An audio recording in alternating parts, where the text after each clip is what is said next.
வணக்கம் நண்பர்களே. இது விடிஎல் பிளாக்ஸ் கதை கேட்கலாம் வாங்க. வீர யுக நாயகன் வேள்பாரியின் கதையை கேட்க வந்திருக்கிற உங்க எல்லாரையும் தட்டியங்காட்டு போற பாக்குறதுக்காக கூட்டிட்டு போறதுல எனக்கு ரொம்பவே மகிழ்ச்சி. திட்டமிட்டபடி பரம்பு படையின் பின்பகுதியை நோக்கி வேகமா வந்தான் கருங்கைவாணன். எதிரிகளின் படையை விலக்கி முன்னகரும் உத்தியில அவனுடைய படை இணையற்ற அனுபவம் கொண்டதா இருந்துச்சு. வேகமா முன்னகர்த்து வந்த கருங்கைவாணனோட கண்களுக்கு வெகு தொலைவுல வால் ஊன்றி நிக்கிற தேக்கன் தான் தனிச்சு தெரிஞ்சான். அது வரைக்கும் போன எபிசோட்ல பார்த்தோம். அதுக்கப்புறம் என்ன நடந்துச்சுன்னு இந்த எபிசோட்ல பார்க்கலாம். வீரயுக நாயகன் வேள்பாரி பகுதி 96. தட்டியங்காட்டு போர்க்களம் இன்னைக்கு யாரும் கணிக்க முடியாத ஒண்ணா இருந்துச்சு. காலையிலே போர் தொடங்கிய கொஞ்ச நேரத்திலேயே காற்று வீச தொடங்கிருச்சு. மற்ற நிலத்துல வீசுற காற்ற போன்றது கிடையாது. சீவி போற இந்த காற்றின் வேகம் இணையில்லாதது. குளவன் திட்டின் பின்புறமா உள்ள கணவாயிலிருந்து சீற்றத்தோடு வெளிவந்து தட்டியங்காடெங்கும் இருக்கும் ஈக்கி மணலையும் கரு மணலையும் உருட்டி எடுத்துக்கொண்டு போனது. பரன் மேல நின்னுட்டு இருந்த திசைவேளர் ஒரு கணம் நடுங்கி போனாரு. காற்றின் வேகம் பரனை இழுத்து ஆட்டிச்சு. கம்பங்களை இறுக பிடிச்சு நின்னாரு. அவரோட கண்களின் முன்னால் நாழிகை வட்டிலை தூக்கி எறிஞ்சிருச்சு. நாழிகைக்கோல் எங்கோ பறந்து போயிருச்சு. மாணவன் ஒருத்தன் அதை பிடிக்க முயற்சி பண்றான். ஆனா கண் இமைக்கும் நேரத்துல அது மறைஞ்சே போயிருச்சு. காற்றோட வேகம் அளவிட முடியாததா இருந்துச்சு. செம்புழுதி மேலேறி வந்துகிட்டு இருக்கும்போது எண்ணிலடங்காத அம்புகள் காத்தோட பறந்து போறத பாக்குறாரு. அவருடைய கண்களையே அவரால நம்ப முடியல. இங்க நடக்கிறது எல்லாம் எதிர்பாராத ஒன்றா அல்லது எதிர்பார்த்த ஒன்றா அப்படின்னு அவருக்கு புரியவே இல்லை. பரன் கட்டிய கம்பங்கள் வில்லு மாதிரி வளைஞ்சு மேலுது. இந்த நிலத்தின் தன்மைக்கு ஏற்ப மரக்கட்டுமானம் இருந்ததால அவர் தப்பிச்சிட்டாரு. ஆனாலும் அவரோட ஆழ் மனம் நடுங்கியபடியேதான் இருந்தது. அதுக்கு காரணம் அவரோட கண் முன்னாலேயே நாழிகை வட்டலை காற்று தூக்கி எறிந்ததுதான். நிலைமான் கோல் சொல்லியின் முன்னால வைக்கப்பட்ட நாழிகை வட்டிலும் அதில் பரப்பப்பட்ட குறு மணலும் நாழிகை கோலும் போரின் உயிர் நாடி போன்றது. ஆனால் காற்று அவருடைய கண்களின் முன்னாலேயே அதை தூக்கி எறிஞ்சிருச்சு. திசைவேளர் நிலை குலைஞ்சு நிக்கிறாரு. பரம்பு வீரர்கள் எந்தவித திகைப்புக்கும் ஆட்படாம தாக்குதலை முன்னெடுத்து நடத்திக்கிட்டு இருந்தாங்க. காரமலையிலிருந்து ஓசை கேட்ட அந்த நிமிஷத்தில்தான் பெருங்காற்று வீசுச்சு. அந்த கணத்துல அம்புகள் அலை அலையா மேலேறி பறக்குது. திசைவேளருக்கு இந்த செயல்பாட்டுக்குள் இருந்த இணைப்பு பிடிபடல. காற்றை வருமுன் உணரும் ஆற்றல் கொண்டவர்களாக பரம்பு மக்கள் இருக்கின்றனரா? விண்மீன்களின் நகர்வை கொண்டு காலத்தை கணிக்கிறோம். ஆனால் இவர்களோ காற்றையே கணிக்கிறார்களே. இது ஒரு சாதாரண செயலே இல்ல. திசைவேளரோட எண்ணங்கள் நடுக்கத்தை அதிகப்படுத்திக்கிட்டே இருந்துச்சு. தட்டியங்காட்டின் முழு ஆற்றலும் இன்னைக்கு வெளிப்பட்டுக்கிட்டு இருந்தது. அந்த நிலத்துல நின்று போரிட்டு கொண்டிருந்த இரு தரப்புக்கும் யாராலும் கணிக்க முடியாத புது புது சவால்களை உருவாக்கியபடியே இருந்தது. நடுப்பகலுக்கு பிறகு வழக்கம் போல் வெக்கையின் தாக்கம் அதிகமாகுது. போர்க்களம் இதுவரை இல்லாத குழப்பத்துடனும் ஆவேசத்துடனும் இருந்தது. வீரர்கள் வழக்கத்தை விட பேரோசையை எழுப்பிக்கிட்டு இருந்தாங்க. உள்ளும் புறமும் நடுக்கத்தை உணர்ந்தபடி இருந்த திசைவேளர் மாணவன் ஒருவனை கீழே அனுப்பி இன்னொரு வட்டிலில் மணலையும் நாழிகை கோலையும் எடுத்து வர சொல்றாரு. மாணவன் கீழே இறங்குறான். வீரர்கள் ஒருவரை ஒருவர் வெட்டி சரித்துக்கிட்டு இருந்தாங்க. குதிரைகளும் தேர்களும் குறுக்கிட்டு ஓடிக்கிட்டு இருந்துச்சு. நிலமெங்கும் அம்புகளும் ஈட்டிகளும் காற்றை கிழித்தது. தேரில் ஏறி போர்க்களத்தினூடே புகுந்து குடிலுக்கு போய் திரும்ப முடியும் அப்படின்னு அவனுக்கு தோணல. என்ன செய்யறதுன்னு தெரியாம மிரட்சியோட நிக்கிறான். மையூர் கிழார விரட்டிட்டு போன வேட்டூர் பழையன் எதிரியின் படைய சரி பாதிக்கு மேல கடந்திருந்தாரு. இவ்வளவு தொலைவு உள்ளே வர்றது சரியில்லை அப்படின்னு தோணுது. ஆனால் முடியன் இவனை கொன்று அழித்து விடு அப்படின்னு சொல்லிதான் அவன்கிட்ட தேர ஒப்படைச்சிருந்தான். போர்க்களத்துல முடியனோட வாக்க பரம்பு தளபதிகள் யாருமே மீறதில்ல. அது மட்டுமல்ல, மையூர் கிழார கொல்றதை விட முக்கியமான வேலை இந்த போர்க்களத்துல வேற ஒண்ணும் இல்ல. அதனால பழையன் விடாது விரட்டி போயிட்டு இருந்தான். முன் திட்டப்படி படையின் ஓர பகுதியாகவே போயிட்டு இருந்தாரு மையூர் கிழார். அதனால்தான் இவ்வளவு தொலைவு முடியனின் தேரை இழுத்து வர முடிஞ்சது. குறிப்பிட்ட தூரம் கடந்ததும் பின்தொடர்ந்து வருவது முடியன் அல்ல, வேட்டூர் பழையன் அப்படின்றத மையூர் கிழார் தெரிஞ்சுக்கிட்டாரு. ஏற்கனவே வகுக்கப்பட்ட திட்டப்படி உள்ளிழுத்து போக வேண்டியது முடியனைத்தான். அவன்தான் முதலில் பின்தொடர்ந்து தாக்குதல் தொடுத்தபடி வந்துகிட்டு இருந்தான். இடையில பழையன் எப்போ மாறுனா அப்படின்னு மயூர் கிழாருக்கு விளங்கவே இல்லை. மயூர் கிழாருக்கு நீலன் மீதும் வேட்டூர் பழையன் மீதும் தான் அதிக கோபம் இருந்தது. தன் மகன் இளமாறனின் மரணத்துக்கு வேட்டுவன் பாறையை சேர்ந்தவங்க தான் காரணம் அப்படின்னு அவர் நம்பினாரு. அதனால பின்தொடர்ந்து வர்றது முடியன் அல்ல, வேட்டூர் பழையன் தான் அப்படின்னு தெரிஞ்ச பின்னாலேயும் அவர் எதையுமே காட்டிக்காம அதே வேகத்துல போயிட்டு இருந்தாரு. மற்ற 2 தளபதிகளான நகரி வீரனும் சூளக்கையனும் வளைத்து தாக்குறதுக்கு ஏத்த மாதிரி இடைவெளியில தொடர்ந்து வந்துகிட்டே இருந்தாங்க. முடியன் இரவாதனோடு வந்து சேர்ந்துக்கிட்டாரு. இது குதிரைப்படை வீரர்கள் யாருமே எதிர்பாராத ஒண்ணா இருந்துச்சு. அந்த திசையில நின்னுட்டு இருந்த வேந்தர் படை தளபதி உருமன் கொடி இவங்களால அதிக தொலைவு முன்னேறி வந்துவிட முடியாது அப்படின்னு தான் நினைச்சான். ஆனா பரம்பு படை எதிரி படையை கிழிச்சுக்கிட்டு இறங்குது. வாள் வீச்சும் அம்புகளின் தாக்குதலும் எதிர்கொள்ள முடியாத வேகத்துல இருந்தது. நேற்றைய தாக்குதல்ல தனது படையில் இருந்த பெரும்பான்மையான குதிரைகளை இழந்தான் உருமன் கொடி. அப்படி இருந்தும் இன்னைக்கு வாள் வீரர்களை பெரும்பகுதியாக தனது அணிகளில் நிறுத்தி மிக குறைவான குதிரைகளை பின்னணியில் நிறுத்தியிருந்தான். ஆனால் எதிரிகளின் தாக்குதல் ஈடு கொடுக்க முடியாததா இருந்தது. அந்த சமயத்துல உதிரனோட தலைமையிலான பரம்பின் விற்படையானது வேந்தர் படையின் 2ஆம் நிலையின் மீது முழு வீச்சில் தாக்குதல் நடத்தி உள்நுழைஞ்சுக்கிட்டு இருந்துச்சு. களத்தின் மைய பகுதியை வழக்கம் போல் தனது முழு கட்டுப்பாட்டில் வச்சிருந்தான் உதிரன். உண்மையில பரம்பு படையின் அச்சு உதிரனின் கையில தான் இருந்தது. உதிரனோட வேகம் காலையிலிருந்தே எதிரிகளால் ஈடு கொடுக்க முடியாததாக இருந்தது. நடுப்பகலுக்கு பிறகு நிலைமை மேலும் மோசமாயிருச்சு. பரம்பின் விற்படை வேந்தர் படையின் 2ஆம் படையை பிளந்து உள்நுழைந்த போதுதான் முடியன் இரவாதன் ஆக 2 பேரோட தாக்குதலையும் எதிர்கொள்ள முடியாம உருமன் கொடி திணறி நிற்கிறான். உடனடியாக 2ஆம் நிலை படையை உதவிக்கு அழைக்கலாம் அப்படின்னு அவன் நினைக்கும் போது அங்க இருந்த நிலைமை மேலும் மோசமாயிடுச்சு. உதிரனோட தாக்குதல் 2ஆம் நிலை படையின் வீரர்களை கணக்கில்லாம அழிச்சுக்கிட்டு இருந்துச்சு. தலைமை தளபதி கருங்கைவாணன் பரம்பு படையின் இறுதி பகுதியில நின்னுட்டு இருந்த தேக்கனை வந்து சேர்றான். அவன் இங்கு வருவான் அப்படின்னு தேக்கன் உள்ளிட்ட யாருமே எதிர்பார்க்கல.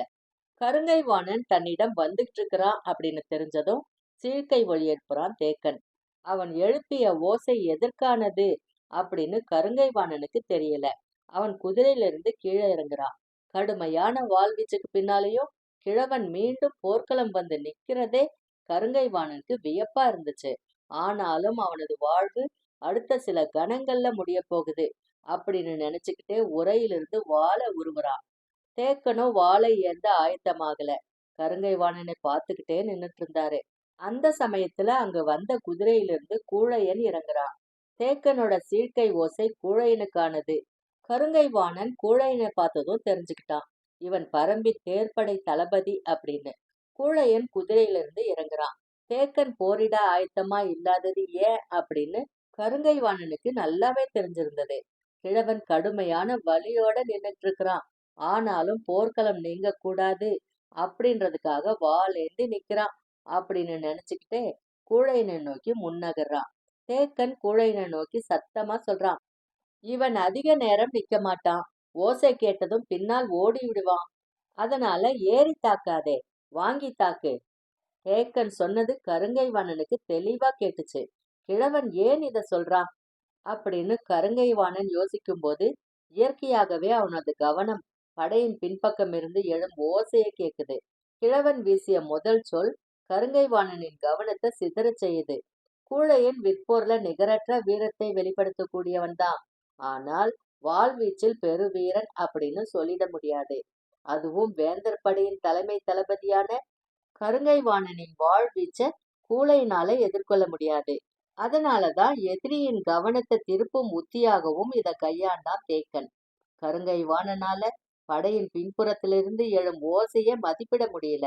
ஆனால் பரம்பு தளபதி முடியன் வழக்கத்துக்கு மாறாக முற்பகலிலேயே முன்னேறி வந்ததும் காற்றில் பறந்த கணக்கற்ற அம்புகளும் அவனது எண்ணத்தை குறுக்கிட்டபடியே இருந்தது.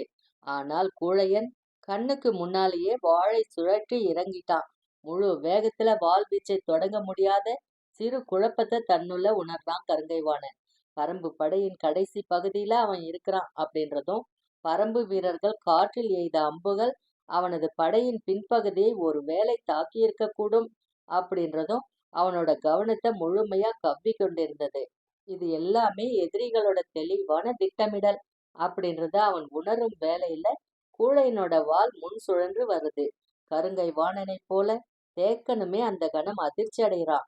வாங்கி தாக்கத்தானே சொன்னோம், இவன் ஏன் ஏறி பாயிறான் அப்படின்னு தேக்கன் கொஞ்சம் அதிர்ச்சிக்குள்ளாகிறான். கருங்கை வாணனோ கவனத்தை சிதறவிடக் கூடாது அப்படின்னு நினைச்சுக்கிட்டு வாளை ஏந்தி முன்னகர்ந்தான். பரன் விட்டு கீழிறங்கிய திசைவேளரோட மாணவனுக்கு என்ன செய்யறதுன்னு புரியல. பொழுதாகிட்டு இருந்தது. இன்றைய போர் முடிய இன்னும் 2 நாழிகைகள் தான் இருந்தன. அதனால வேகமாக ஆசான் கேட்டதை கொண்டு போய் கொடுக்கணும் அப்படின்ற பதற்றம் கொண்டான். கொஞ்சம் தொலைவுல வேந்தர் படை வீரன் பயன்படுத்திய கேடயம் ஒண்ணு கிடந்தது. வேகமாக போய் அதை எடுக்கிறான். கேடயத்தை திருப்பி அதில் மண்ணை அள்ளி நிரப்புறான். குருதி தோய்ந்த அம்பு ஒண்ணு கிடந்தது. அதை எடுத்து 8 விரல் கட்டை அளவு நீளத்துக்கு ஒடிக்கிறான். என்னைக்கும் இல்லாத அளவுக்கு போர்க்களத்தின் ஓசை இன்னைக்கு பல மடங்கு அதிகமா இருந்துச்சு.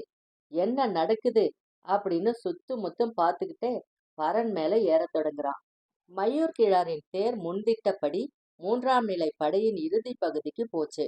ஆனால் அங்க பெரும் குழப்பம் நிலவுது. கல்லூரி வேரால ஆன அம்பை பிடுங்க முயலும் போது அதன் வலி நினைத்து பார்க்க முடியாத அளவுக்கு இருந்தது. அம்பின் உள்நுழைந்த பகுதி சுருண்டு விட்டதால தசையோட பீத்து கொண்டுதான் வந்தது. அதனால வீரர்களின் உடலில் தைத்த எந்த அம்பையும் பிடுங்க முடியல.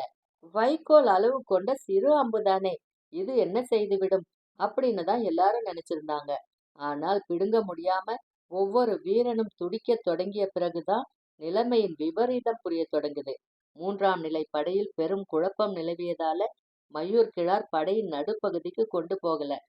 தேரை ஓட்டும் வளவன் கிட்ட வெளிப்புறமாக விரைந்து ஓட்டு அப்படின்றாரு. அவரோட தேரை தொடர்ந்து போயிட்டு இருந்தாரு வேட்டூர் பழையன். இந்த போருக்கான முக்கிய காரணமாக இருக்கிறவன் மயூர் கிழார். இவன் தான் பரம்பை பற்றிய பல குறிப்புகளை வேந்தர்களுக்கு சொல்றவன். அவன் இருக்கும் துணிவில் தான் காரமலையின் அடிவாரத்துல இவ்வளவு பெரிய படையை கொண்டு வந்து நிறுத்தி இருக்கிறாங்க அப்படின்னு அவனை பத்தியே யோசிக்கிறாரு வேட்டூர் பழையன். எதிரி படையின் கடைசி பகுதிக்கு வந்துட்டோம். இவ்வளவு தொலைவு ஏறி வர்றது நல்லதில்ல. ஆனால் இத்தனை நாள் களத்துக்கு வராத இந்த துரோகி இன்று போர்க்களத்துக்குள் வந்திருக்கிறான். இவனை இன்னைக்கே கொன்றழிக்காம விட்டா பரம்புக்கு கடும் பாதிப்பை தொடர்ந்து உருவாக்குவான். அதனால இன்றைய போரில் தனக்கு என்ன நேர்ந்தாலும் மயூர் கிழாரை கொன்றழிக்காம விடக்கூடாது அப்படின்ற உறுதியோட அவனை விரட்டிக்கிட்டே போனாரு வேட்டூர் படையன். முடியனும் இரவாதனும் வேந்தர் படையின் 2ஆம் நிலையை கடந்து 3ஆம் நிலையை அடைகிறாங்க. உருமன் கொடியின் தடுப்பரன்கள் சிதறி பறந்தது. முடியனும் இரவாதனும் ஒரே களத்துல ஒன்றாய் நின்று இதுவரை போரிட்டதில்ல. தன் மகன் எப்படி போர் புரிவான் அப்படின்றத மத்தவங்க சொல்லித்தான் முடியன் கேட்டிருக்கிறான். தட்டியங்காட்டுலதான் அவன் தாக்குதலை முடியனால பார்க்க முடிந்தது. இன்னைக்கு 2 பேரும் ஒரே படைப்பிரிவுல முன்னேறி பாயிறாங்க. உள்ளுக்குள் பெருமிதம் இருந்தாலும் கண்களில் அதை காட்டிக்க கூடாது அப்படின்ற எச்சரிக்கையோட தாக்குதலை முன்னெடுக்கிறான் முடியன். தந்தையோடு இணைந்து களத்தில் நின்று போராடும் இந்த நாள்ல வழக்கத்தை விட வீரியமா இருந்தது இரவாதனின் தாக்குதல். சூலூர் வீரர்கள் முன்புற அணியில தாக்கி முன்னேற பரம்பின் குதிரைப்படை வேந்தர் படையின் 3ஆம் நிலைக்குள் வகுடு பிளந்து போய்கிட்டு இருந்துச்சு. குலவன் திட்டிலிருந்து போர்க்களத்தை இமைக்காம பார்த்துக்கிட்டு இருந்தான் பாரி.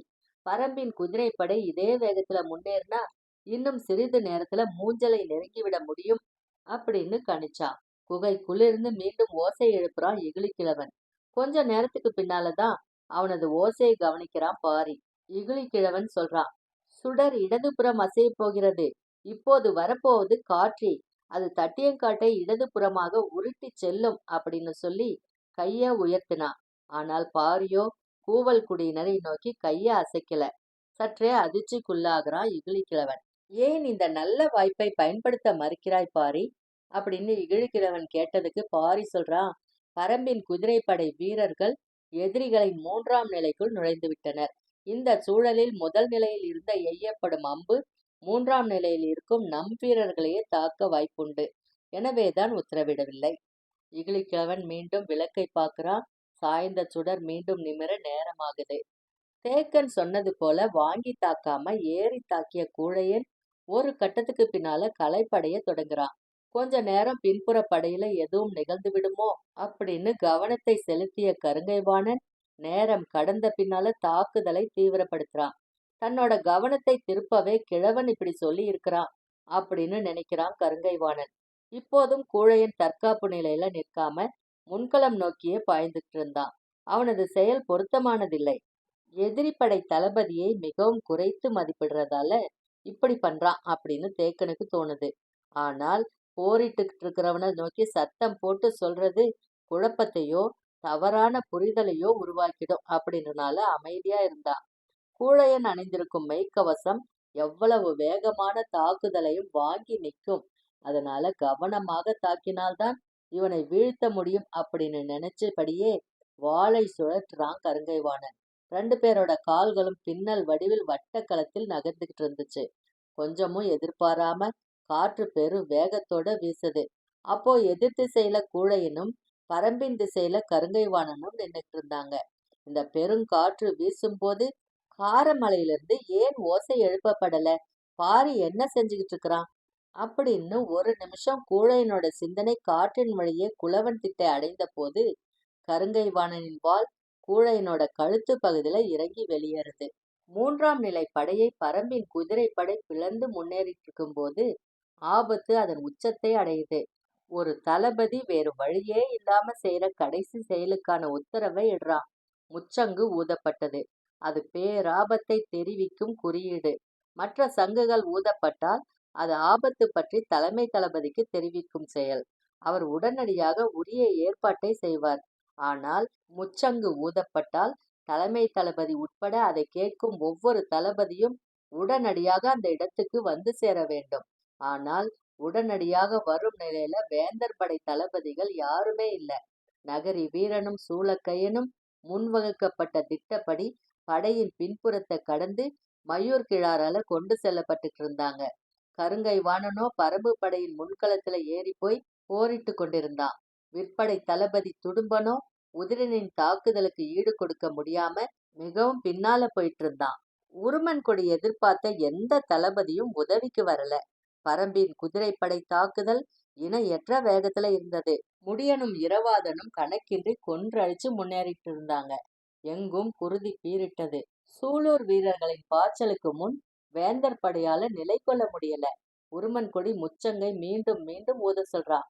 களத்தில் ஓசை எழுப்ப நிறுத்தப்பட்டிருந்த அனைவரும் இனி இந்த ஓசையையே எதிரொலிக்கணும். நிலைமை ரொம்ப மோசமாயிருச்சு அப்படின்றதுக்கான அறிகுறி தான் இது.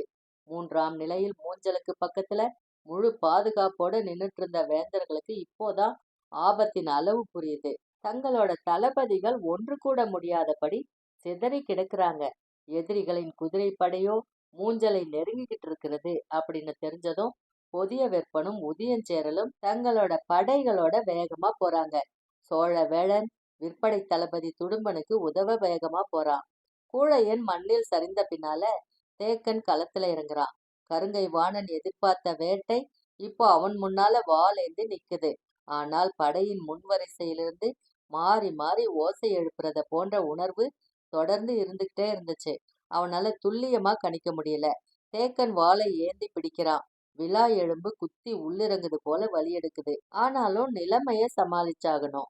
வாய்ப்பு கிடைத்தால் கருங்கை வாணனை கொன்றழிக்கணும் அப்படின்ற முடிவோடு மீண்டும் மீண்டும் முன்னகர்றான். இன்றோட இவனை கொன்றழிக்கணும் அப்படின்னு வாளின் கைப்பிடி நொறுங்குவது போல இறுக பிடிக்கிறான். கால்கள் தாவி முன் செல்ல ஆயத்தமான போதுதான் முச்சங்கின் பேரோசை இடைவிடாது எதிரொலிக்குது. ஒரு நிமிஷம் நடுங்கி போய் நிக்கிறான் கருங்கைவாணன். அப்படி என்றால் அப்போதிருந்து சங்கோசை கேட்டுக்கொண்டே இருந்ததா? நிலைமை கைமீறியதால் தான் முச்சங்கை விடாது ஊத வேண்டிய நிலை வந்துள்ளது. கிழவன் சொன்னது உண்மைதானா அப்படின்னு திணறி நிக்கிறான் கருங்கைவாணன். தேக்கன் வலிமையோடு இருந்திருந்தா இந்த நேரத்துல கருங்கைவாணனை வெட்டி சரித்திருப்பான். வாளை உயர்த்தியபடி செயலற்று நின்ற கருங்கைவாணனை நோக்கி பாய்ந்து வாள் வீச முடியாத நிலையில் தேக்கன் இருந்ததால அவன் தப்பித்து போய் குதிரையில ஏறுறான். கண் பார்வையின் எல்லையில் மூஞ்சல் கூடாரத்தின் மேல் முனைகள் தெரிய தொடங்கிய போது பரம்பு வீரர்கள் உச்ச அளவு தாக்குதலை வெளிப்படுத்துறாங்க. எதிரிகளின் படை வீரர்களால் மறித்து நின்று போரிட முடியல. இந்த நிலையில்தான் பொதிய வெப்பனும் உதியஞ்சேரலும் தங்களின் வலிமை மிகுந்த படையோடு வந்து சேர்றாங்க. மூஞ்சலை கண் கொண்டு பார்த்த கணத்துல பரம்பு வீரர்களின் தாக்குதல் எண்ணி பார்க்க முடியாத அளவுக்கு இருந்தது. வேந்தர்களின் சிறப்பு படைப்பிரிவு அவர்களின் வேகத்தை நிறுத்த பேராற்றலை வெளிப்படுத்திட்டு இருந்தது. இப்போ திசைவேழரோட நிலைமை என்னன்னு பார்க்கலாம். கைகள் மட்டுமல்ல, முழு உடலும் நடுங்கியது. மணலின் மீது நீண்டு படர்ந்தது நாழிகை கோலின் நிழல். அதை உத்து பார்த்துக்கிட்டு இருந்த போது திசைவேழரோட கண்கள்ல நீர் பெருக்கெடுத்தது. மனம் துடித்தது. பதற்றத்தில் அவரோட உடல் முழுவதும் ஆடத் தொடங்குது. எதையும் வெளிக்காட்டிக் கொள்ள கூடாது அப்படின்னு நினைச்சாரு. ஆனால் அவரோட வயது, அவருடைய உணர்வுகள் எல்லாத்தையும் வெளிக்காட்டிருச்சு. கைகளை மெல்ல மேலே உயர்த்துறாரு. தட்டியங்காடெங்கும் முரசின் ஓசை மேல் எழுது. 3ஆம் நாள் போர் முடிவுக்கு வருது. அதிர்ந்து நிக்கிறான் முடியன்.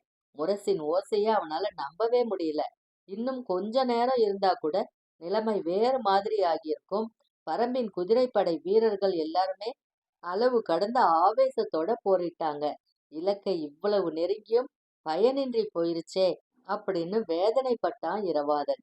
முடியனோ முதற் கணத்தில் ஏற்பட்ட ஏமாற்றத்தை மறு கணத்தில் சரி செய்து கொண்டான். மூஞ்சலை கண் கொண்டு பார்த்து விட்டோம். இனி பரம்பின் வெற்றியை யாராலும் தடுக்க முடியாது அப்படின்னு நினைக்கிறான். போர்க்களத்தை விட்டு வெகு தொலைவுக்கு அப்பால போயிருந்தாங்க மயூர் கிழாரும் வேட்டூர் பழையனும். காரமலை குன்றுகளின் அடிவாரத்துல முன்னால போயிட்டு இருந்த மயூர் கிழாரின் தேர் பார்வையிலிருந்து சட்டென மறைந்தது. எந்த பக்கம் போனான் அப்படின்னு நினைச்சுக்கிட்டே கொஞ்சம் திரும்பி பார்க்கறாரு வேட்டூர் பழையன். எதிரில இரு தளபதிகளான நகரி வீரனும் சூளக்கையனும் 200 குதிரை வீரர்கள் சூழ வந்து நின்னாங்க. பழையன் வேகமா வில்லுயர்த்திய போது தளபதிகள் 2 பேரும் அம்பை நாணில் பூட்டி இழுக்கிறாங்க. வெகு தொலைவுக்கு அப்பால் மெல்லியதாக கேக்குது முரசின் ஓசை. பழையன் நாண் இழுத்த அம்பை கீழிறக்கி மண் நோக்கி விடுவிக்கிறான். விடுபட்ட அம்பு மண்ணை குத்தி நிக்குது. அதை பார்த்துட்டு நிமிர்ந்து எதிரியை பார்க்கறான். ஆனால் அவங்க 2 பேரும் தத்தம் வில்களை தாழ்த்தவே இல்லை. நகரி வீரன் சொல்றான், போரின் விதிகள் போர்க்களத்துக்கு மட்டும்தான். நாமோ களம் நீங்கி நெடுநேரமாகிவிட்டது. அவன் சொல்லிட்டு இருக்கும் போதே விடுபட்டு சீருது அம்புகள். சட்டென தடுப்பு கேடயத்தை தூக்கும் முன்பு எண்ணற்ற அம்புகள் வந்து எகிறுது. நெஞ்சில் தைத்த அம்புகள் எல்லாமே மெய்க்கவசத்துல குத்தி முறிந்தன. ஆனால் வலது தோளிலும் இடது காலிலும் குத்திய 2 அம்புகள் குருதியை பீச்சின. கண்ணிமைக்கும் நேரத்துல அம்புகளால் தாக்கப்பட்டு வலவன் மண்ணில் சரிஞ்சான். உருவிய வாளோடு தேரிலிருந்து குதித்து இறங்கிய பழையன் ஓடி மரங்களுக்குள்ள நுழையிறான். தேரையும் குதிரையும் விட்டு இறங்கிய வீரர்கள் அவனை விரட்டிக்கிட்டு மலை ஏறுறாங்க. அப்போது ஓசை எழுப்பியபடி இன்னொரு புறத்திலிருந்து வராரு மயூர்கிழார். இனி அவனை தொடர முயலாதீர்கள், அது ஆபத்தில் முடிந்துவிடும்.